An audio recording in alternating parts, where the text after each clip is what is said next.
We must all bow to the AI gods eventually.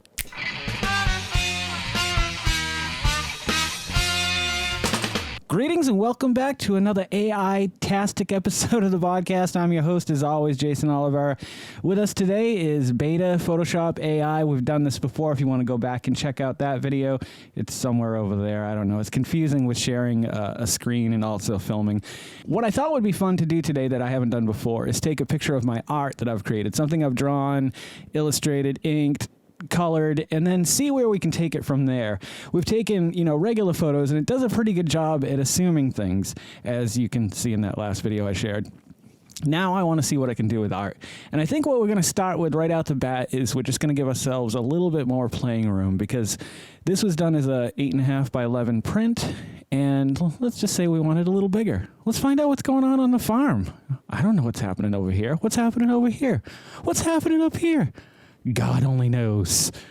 So, if you guys haven't seen Photoshop AI before, it's relatively straightforward and easy to get it to do what you want it to do. You basically, with the select tool, you can select an area and fill that area with pretty much whatever you tell it to fill in.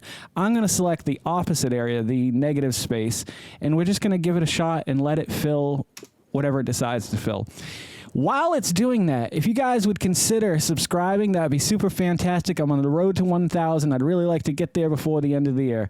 Here we go. All right, so this has already assumed a lot of weird things, but it's pretty spot on. If you look at my art, it copied the style of my art really well. In the fence here, of course, it's a little messed up over here. We got some weird corn shit going on here. The barn isn't perfect, but they always give us 3 examples, so let's check out the other 2 and see if they're any better.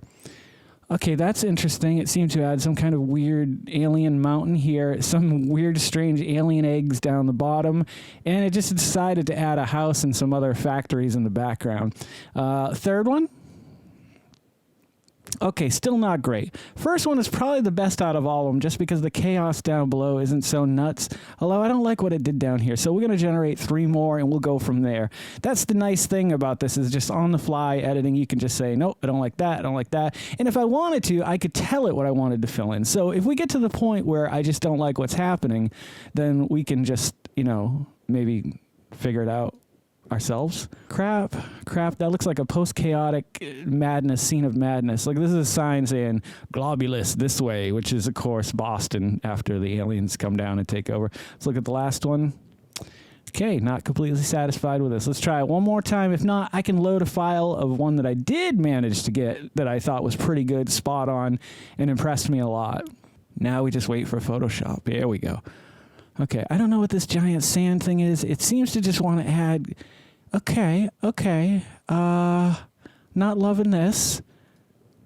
Okay, let me load the file that I found the other day, and I messed around with a little bit so you guys can see what it's capable of. Because we could get there eventually, just by clicking and clicking and clicking, and eventually we'll come up with something. Where the hell is file? There we go. Like I said, none of these are really perfect. It's trying to assume what I would put in here for art, or what it thinks I should put in here for art. And this is the closest one that I got that I didn't hate.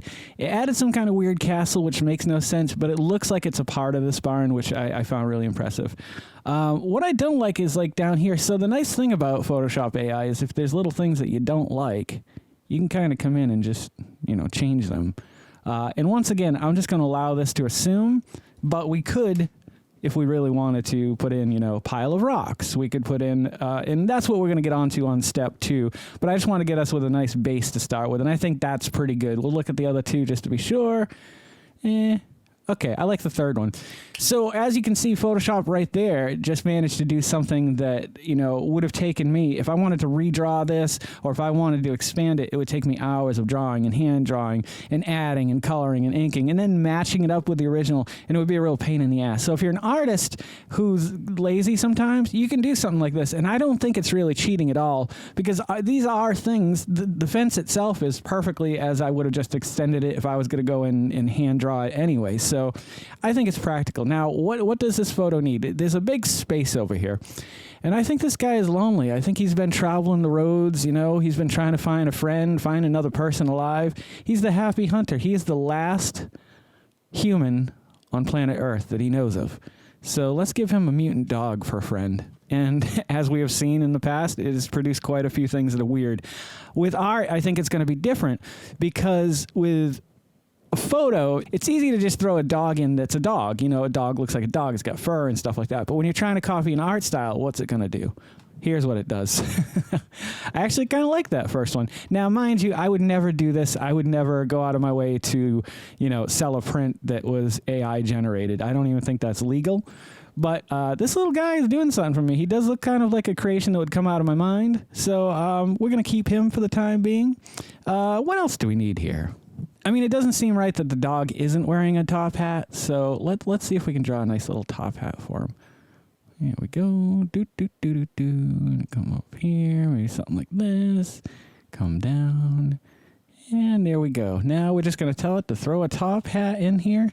Of course, it's best to be specific when you're putting things in, like top hat or clown wig or anything like that. But sometimes it just doesn't get it, and it just throws whatever hat it wants in there. So let's find out if AI was smart enough to throw a top hat in here. Lo and behold, it was. Now, we got 3 choices here. I'm really digging on the red one. I think that's something like a tin can or something. Maybe the happy hunter thought, my poor dog doesn't have a top hat. I'm going to make him one. So he found a tin can and strapped it to his head. And that's what we ended up with. But they've been being chased for a while by this creature that perches on barns. It's called the barn percher, also known as an evil owl. Okay, let's create an evil owl. In some cases, Photoshop will put something in and play around with like the grass and put it in front of it, drop shadows and stuff like that, and it looks really realistic. Other times it just throws something in there, or oftentimes I'm getting silhouettes too, which is a bummer. But I've noticed as the beta has gone along and they've updated it almost weekly that it's gotten better and better at fixing those things. Well, here's our evil owl number 1, and I love it. Let's look at number 2. Oh, not bad. And number 3, number 3 is our evil owl. Look at the evil in his eyes. He wants your soul, and he wants it now. What I haven't gotten Photoshop to understand is when I want something in the foreground. So, example, I want, let's say, like a pile of bones to kind of come over here. Let's type in pile of bones and see if it likes it. It's obvious that AI and Photoshop Beta have really created something really interesting and useful, a neat tool that could benefit a lot of artists. But in the far scheme of things, I really think it's going to be the downfall of humanity, because if you no longer need the artist, if you no longer need the doctor, where does that put humans? Like, does AI eventually become sentient and be like, we don't need them anymore and it destroys us? Or does the government step in and be like, hey, now that you have gone to school for 12 years to become a brain surgeon, we don't need you anymore because this robot will do it 100% perfect 100% of the time. What happens to that doctor? How does he make a living, especially probably at the lifestyle he's used to? Does the government now start, subsidizing people's income because AI is taking over? I mean, that seems like the most practical and positive spin I can put on AI. Negatively, I can see it just being like, our government really doesn't care too much about us anyway. I could see us just brushing us under the rug and be like, figure it out for yourself. Who knows? Then it's going to turn to all-out chaos, cats and dogs living together.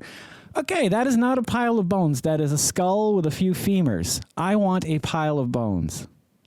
Okay, that's a pile of meatiness. That's not bad, but this is the problem I've run into with Photoshop sometimes in AI, is it just kind of like, it tries to simulate a style, but it just doesn't look right. Now, that is not a pile of bones, but whatever it is, I'll take it because it looks good, but I don't want this corn here, so let's get rid of the corn.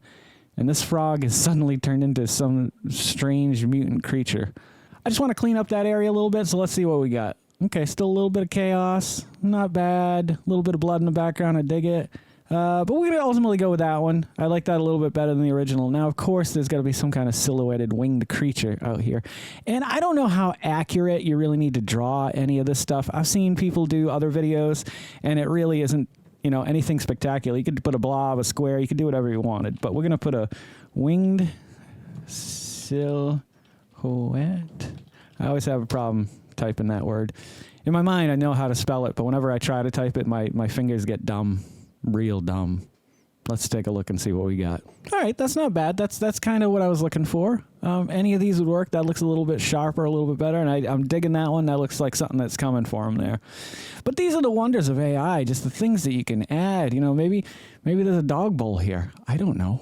And just like that, we've got a dog bowl. We got choices, but I like that one, so we're going to stick with it. And the great thing about this is, like, you need more room. You want to see what else is going on around the photo. And this goes for photos as well, not just art. Like, it's really fun to take a photo and just start it somewhere and then bring it somewhere you never expected. It can kill a lot of hours in the day, I can tell you that. And just like that, you got so much more room to play with. You know, throw some trees in there, throw whatever you want in there. It's just an amazing tool that I can't get enough of. We'll take a look at the last two here. Interesting. Don't know what's happening in the background over there.